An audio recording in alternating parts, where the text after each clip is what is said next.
Bonjour à toutes et à tous. Merci aux organisateurs, merci en particulier au Dr Zidi pour son invitation et son amitié. J'ai le plaisir aujourd'hui de vous parler de multifocalité et voici mes conflits d'intérêts.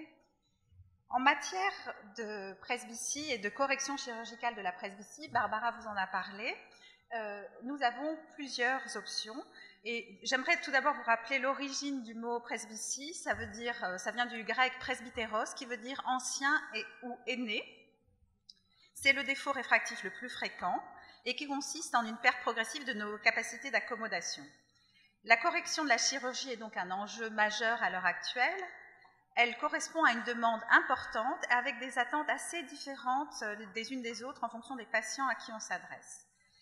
Il y a différentes approches. Barbara vient de vous parler de la chirurgie cornéenne. Ensuite, vous avez la chirurgie du cristallin, que ce soit au cours d'une chirurgie de la cataracte ou au cours d'une chirurgie du cristallin clair. On a trois approches en ce qui concerne la chirurgie du cristallin. On peut proposer, là encore, une monovision. On peut mettre en place un implant accommodatif ou alors proposer un implant multifocal avec différents moyens d'action là encore. Comme vous le savez, et contrairement aux implants monofocaux, les implants multifocaux permettent de partager la lumière incidence en plusieurs foyers. Ils imposent en fait une adaptation neurosensorielle pour gommer l'image floue qui est induite par la technologie. Qu'est-ce qu'ils permettent d'apporter? Tout d'abord, une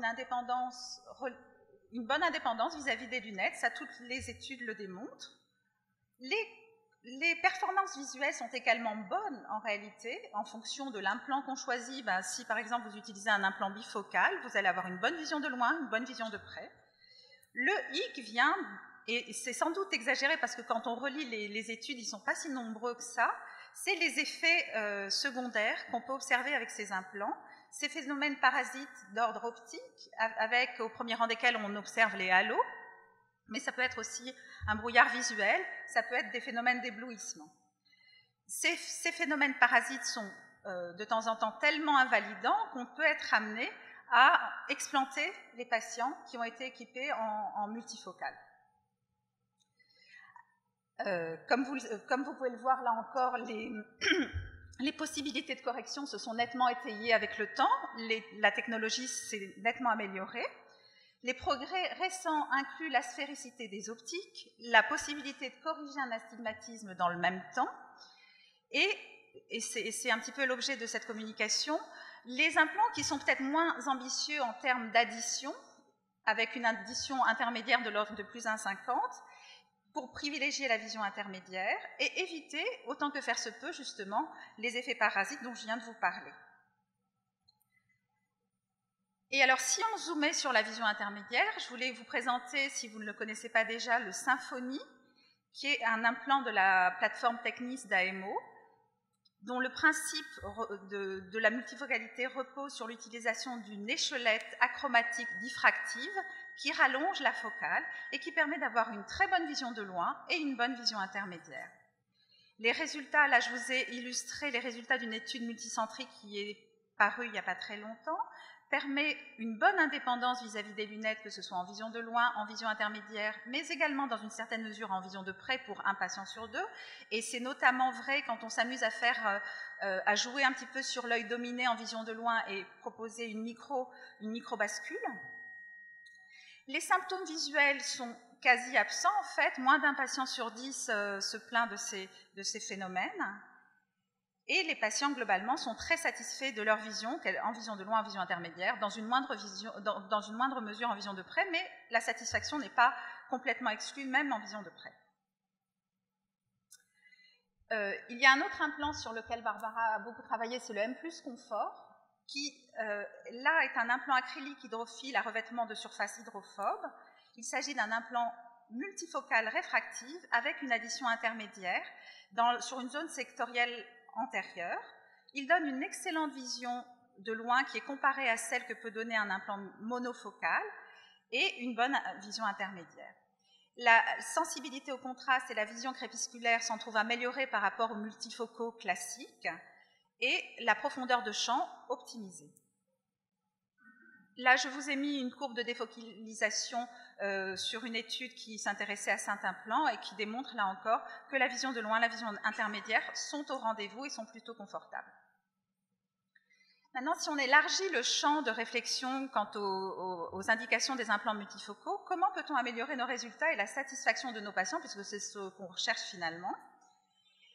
Et bien, tout d'abord, il va falloir attacher du temps en préopératoire pour faire une bonne sélection du bon candidat pour le bon implant et respecter un certain cahier des charges pour ne pas sélectionner éventuellement un patient déçu après la chirurgie.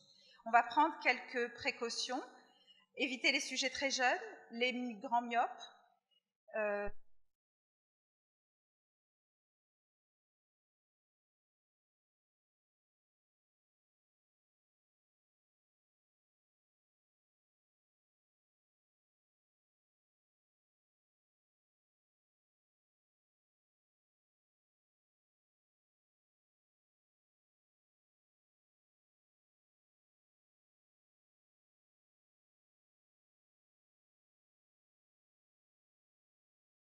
d'une prise en charge spécifique. En matière de précaution, ben, j'aime à vous rappeler les sources d'erreurs qui peuvent être des fois très bêtes hein, quand on fait des mesures biométriques. Vérifier les mesures kératométriques que vous donne l'autoréfractomètre par rapport à votre biomètre. De temps en temps, vous pouvez avoir des erreurs à ce niveau-là et ça peut être notamment éventuellement influencé par un syndrome sec. L'OCT devient incontournable, notamment quand on envisage de poser un implant multifocal pour vérifier la macula, mais également le nerf optique, et essayer d'envisager avec le patient ses attentes et pour essayer d'y coller le plus justement possible en fonction du panel d'implants qu'on peut avoir à notre disposition à l'heure actuelle. Et ce choix d'implant va effectivement dépendre des attentes du patient, de son mode de vie et essayer de faire coïncider le bon implant pour le bon patient.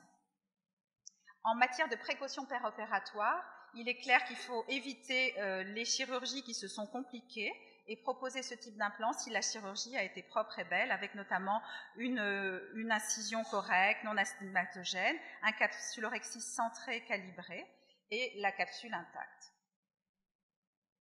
En post-opératoire, le travail n'est pas fini parce qu'il va falloir accompagner le patient, je vous parlais de la neuroadaptation, lui expliquer et l'encourager, lui dire qu'éventuellement ce qu'il ressent n'est pas forcément anormal, qu'il y a un délai où il va falloir, entre guillemets, être rééduqué pour apprendre à voir avec ses nouveaux yeux, entre guillemets, là encore. Envisager éventuellement l'erreur réfractive résiduelle. On peut être amené à proposer des petites retouches au laser excimer si vraiment c'est invalidant. Traiter le moindre syndrome sec, etc. Tout ça, c'est des mesures où en fait l'empathie qu'on va pouvoir délivrer au patient va également participer à la satisfaction du patient à terme. Voilà l'exemple d'une jeune dame de 55 ans qui avait une vraie cataracte avec une myopisation d'indice, à qui j'ai proposé justement la mise en place de ces implants à profondeur de champ et qui a été ravie avec une micro-bascule. Elle ne porte plus du tout de lunettes alors qu'elle a une vie active en fait, elle travaille sur écran, elle est amenée à lire des articles dans la journée, donc elle est très satisfaite de son implantation. Presbytie et cristallin. Les implants à profondeur de champ, il faut savoir y songer parce que finalement ça donne de bons résultats réfractifs avec des effets secondaires qui sont peut-être un petit peu minorés. Les points clés pour moi, c'est de passer du temps à discuter discuter avec le patient pour évaluer ses attentes et évaluer la faisabilité de répondre à ses attentes. Ne pas faire de promesses inconsidérées et qu'on ne pourra pas tenir, dire au patient mais vous n'aurez plus à porter du tout de lunettes, ben, ça peut être dangereux parce qu'il va retenir cette phrase-là et même si vous, dans votre esprit, c'était de dire vous les aurez à la marge, faire attention. Et essayer de coller à l'état de la science au moment où le patient vous consulte. Actuellement, on a un panel de propositions en matière de correction chirurgicale de la presbytie. Il y a de quoi faire. Voilà, je vous remercie de votre attention. Merci, Dr. Oana, pour toutes ces précautions à prendre en compte en matière d'implants multifocaux.